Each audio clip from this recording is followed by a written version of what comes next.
If you ran the Giants, what do you do with Daniel Jones? What do you do with Saquon Barkley?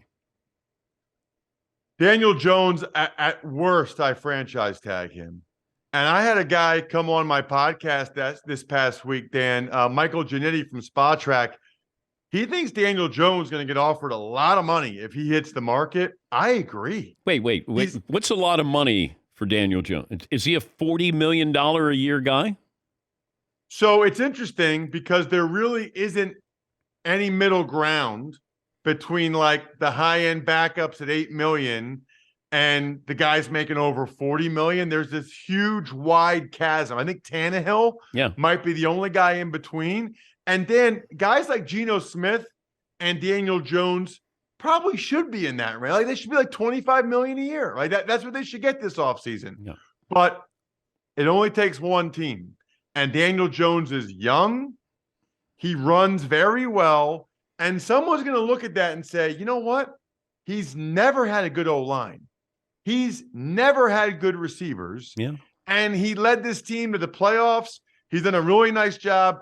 Guys like Daniel Jones, 26, coming off a season which they lead their team to the playoffs. They're healthy, starting quarterback.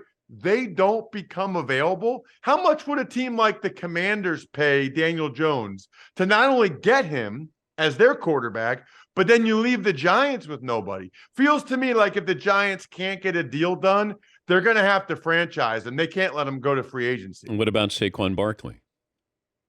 That's interesting, right? Because they can't franchise both of them. My guess is they'll be able to get a deal done with one of them and franchise the other. I think they'll be able to get a deal done with Saquon because I don't think there's as much of a market for Saquon as people might think.